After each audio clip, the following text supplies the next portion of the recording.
నమస్తే ఫ్రెండ్స్, నేను మీ Sravani. Welcome back to Sravani's kitchen. ఈరోజు మన ఈ వీడియోలో పిల్లలందరికీ బాగా నచ్చి చాక్లెట్ కప్ కేక్స్ని చూపించబోతున్నాను. ఇలా మనం చాలా సింపుల్గా ఈజీ మెథడ్లో స్పాంజీగా టేస్టీ కేక్ని ప్రిపేర్ చేసుకోవచ్చు.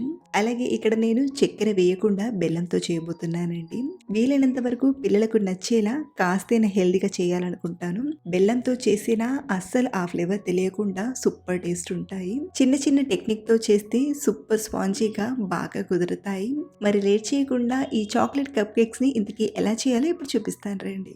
ముందుగా బెల్లాన్ని తీసుకొని సన్నగా తరిగి తీసుకుందాం. ఇక్కడ నేను మనం రెగ్యులర్గా వాడే బెల్లమే వాడుతున్నానండి. ఇలా సన్నగా తరిగాక మనం ఏ కప్పుతో అయితే పిండిని తీసుకుంటామో అదే కప్పుతో ఒక కప్పుకి కొంచెం తక్కువ బెల్లం తీసుకోండి. అలాగే ఇక్కడ నేను వెయిట్ వైస్ కూడా చూపిస్తాను.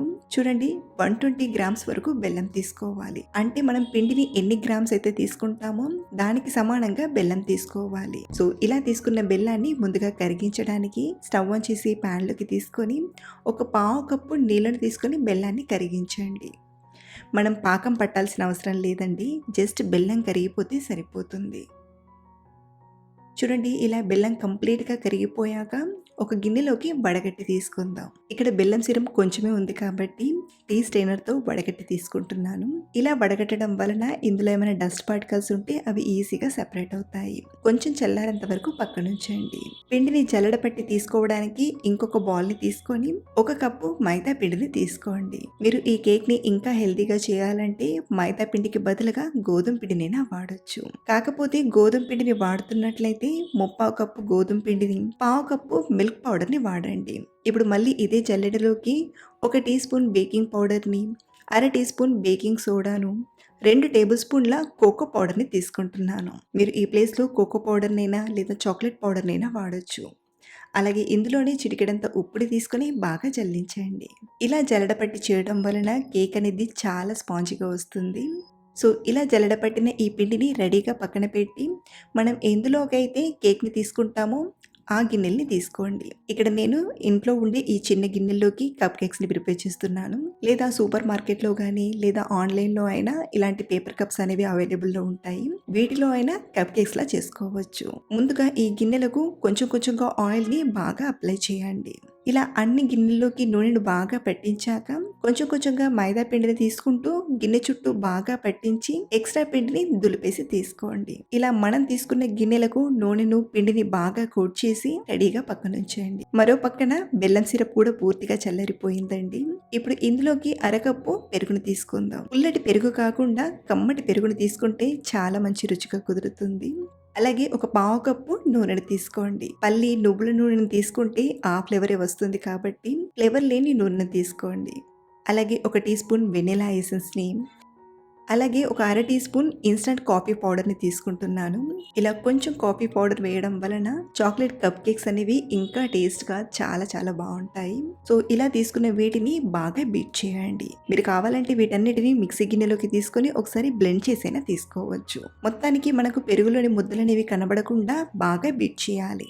సో ఇలా కలిపిన వీటిని ఇప్పుడు పిండిలోకి తీసుకుందాం. పిండిలోకి తీసుకొని విస్కర్తో కానీ లేదా స్పాచులా స్పూన్తో కానీ ఒకసారి కలపండి. ఇప్పుడు ఇందులోకి మనకు పిండి కన్సిస్టెన్సీకి సరిపడా ఒక అరకప్పన్ని పాలను కొంచెం కొంచెంగా వేసుకుంటూ కలపండి. ఒకేసారి పాలు వేస్తే పిండి లూజ్ అయ్యే ఛాన్స్ ఉంటుంది కాబట్టి 1/2 కప్పు నుండి అరకప్పు వరకు పాలను కొంచెం కొంచెంగా వేసుకుంటూ కలపండి. అలాగే ఇదే టైంలో ఇందులోకి 1 టీ స్పూన్ నిమ్మరసాన్ని తీసుకుందాం. ఇలా చివర్లో కొంచెం నిమ్మరసం వేసి చేయడం వలన కేక్ చాలా బాగా కుదురుతుంది.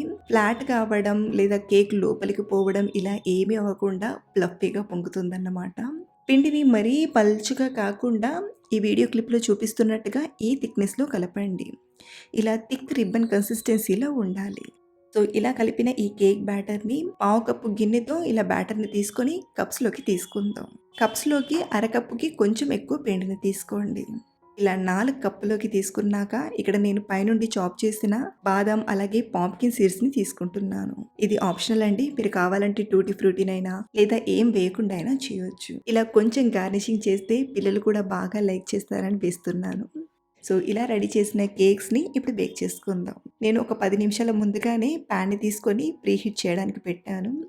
ఇలా ప్రీహీటెడ్ అయిన ప్యాన్లోకి మనం తయారు చేసిన కేక్స్ని తీసుకోండి. ఇప్పుడు మంటను లో టు మీడియం ఫ్లేమ్ మధ్యలో పెట్టి లోపల హీట్ అనేది బయటికి పోకుండా బాగా కవర్ చేసి ఒక 25-30 నిమిషాలు బేక్ చేయండి. చెప్పాను కదా! ఈ కేక్ చాలా బాగా ఫ్లఫీగా పొంగుతుంది. యాక్చువల్‌గా నేనిక్కడ ఫ్లాట్ ప్యాన్‌ని తీసుకున్నాను. పైన లిడ్‌కి కేక్ అతుక్కుపోతుందన్నట్టు ఒక 15 నిమిషాల తర్వాత వేరే ప్యాన్‌ని ఇలా బోర్లించాను. కేక్ బాగా పొంగి లిడ్‌కి ఇలా కేక్ అనేది అతుక్కుపోయింది. టోటల్‌గా ఒక 30 నిమిషాల తర్వాత మళ్ళీ కేక్ బేక్ అయిందో లేదో చూపిస్తున్నాను. ఇలా టూత్ పిక్‌ని గానీ లేదా చాకుని గానీ గుచ్చి చూసామంటే ఇలా తడిగా రాలేదంటే కేక్ పర్ఫెక్ట్‌గా బేక్ అయినట్లు. ఇప్పుడు వీటిని ఇలా స్లోగా గరిటెతో గానీ లేదా కిచెన్ క్లాత్‌తో గానీ పట్టుకొని బయటకి తీసుకోండి. ఇవి పూర్తిగా చల్లారాక నైఫ్‌తో ఇలా గిన్నె చుట్టూ ఒకసారి స్లోగా లూజ్ చేసి ఇలా డీమోల్డ్ చేయడమే. గిన్నెకి అతుక్కోకుండా చాలా స్పాంజీగా వచ్చింది. ఇలా ఈ మెథడ్‌లో పిల్లలెంతో ఇష్టపడే చాక్లెట్ కప్ కేక్స్‌ని ఈజీగా చేసి పెట్టొచ్చు. మీరు కూడా ఇంట్లో ఈ మెథడ్‌లో ఒకసారి ట్రై చేసి చూడండి. పాడయ్యే ఛాన్స్ లేకుండా పర్ఫెక్ట్‌గా కుదురుతుంది. Thanks for watching.